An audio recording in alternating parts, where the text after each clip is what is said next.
आलास का रे तू बाळा?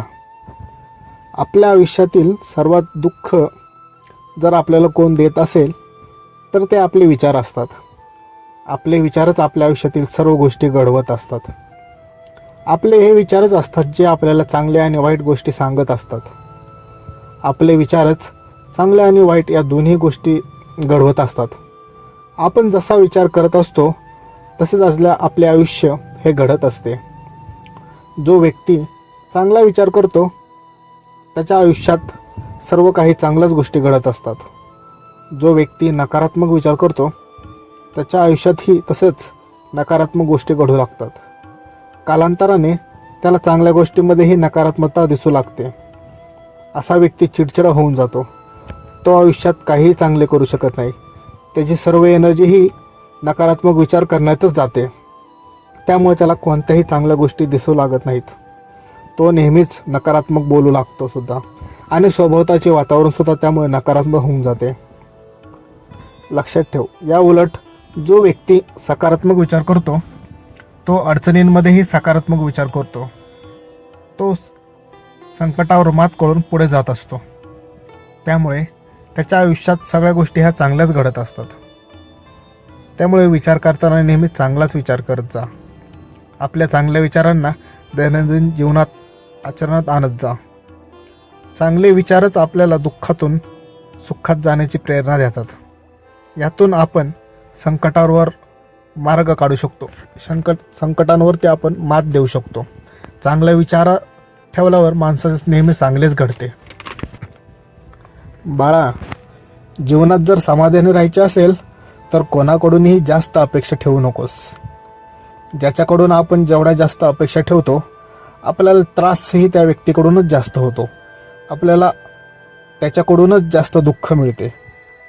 ज्याच्याकडून आपण कमी अपेक्षा ठेवतो त्याच्याकडून आपल्याला जास्त दुःख भेटत नाही. त्यामुळे आयुष्यात जर समाधानी राहायचे असेल तर कोणाकडूनही जास्त अपेक्षा ठेवू नकोस. कारण जास्त अपेक्षा असल्यावर त्राससुद्धा आपल्याला तेवढा जास्तच होतो. आम्हाला माहीत आहे, तुला सुद्धा आयुष्यात असे अनुभव आले आहेत. तू ज्यांच्याकडून तुझ्या संकटाच्या काळात आधार आणि आपला माणूस म्हणून अपेक्षा ठेवलीस त्या सर्वच व्यक्तींनी तुला धोका दिला आहे. त्या व्यक्तींनीच तुझा विश्वासघात केला आहे. तुला त्यांनी फसवलं आहे. त्यामुळे लक्षात ठेव, इथून पुढे कोणाकडूनही जास्त अपेक्षा ठेवू नकोस. प्रत्येक व्यक्ती हा स्वार्थी असतो. तुझे मन खूप भावनिक आहे बाळा. तुझ्या मनाला लोकांवरती होणारा अन्याय सहन होत नाही. दुसऱ्याला झालेला त्रास तुला कधीच सहन होत नाही. तू स्वतः कधी मुद्दाम कोणाला त्रास दिला नाहीस आणि देतही नाहीस. जो व्यक्ती तुला त्रास देतो तू त्याच्या वाईट काळातही त्यांना मदत करतोस. तुझे मन खूप साफ आहे बाळा. तुझ्या मनाला दुःख आणि अन्याय काही दोन्ही सहन होत नाही. याचाच फायदा लोक घेतात. ते तुझ्या चांगल्या मनाचा गैरफायदा घेतात आणि तुला पुन्हा त्रास देतात. तू त्यांच्यापासून दूर राहिलं पाहिजेस. त्यांना तुझ्या आयुष्यातून तू दूर केलं पाहिजेस. लक्षात ठेव बाळा, तुझे मन खूप साफ आहे आणि मन खूप हळवे आहे. तुला दुसऱ्यांचा त्रास सहन होत नाही. तुला दुसऱ्यांचे दुःख पाहवत नाही आणि तू भावनेने त्यांच्या मदतीला जातोस.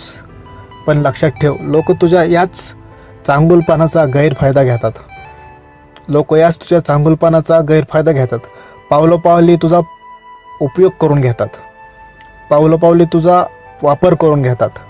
त्यामुळे लक्षात ठेव, तू त्यांच्यापासून दूर राहिलं पाहिजेस. तुझे निष्कर्म तू चांगले करत जा.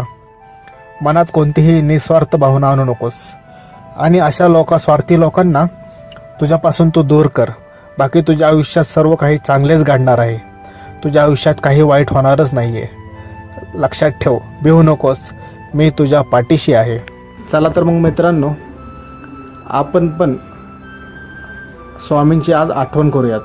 त्यांचे नामस्मरण करूयात. चला तर. श्री स्वामी समर्थ. श्री स्वामी समर्थ. श्री स्वामी समर्थ. श्री स्वामी समर्थ.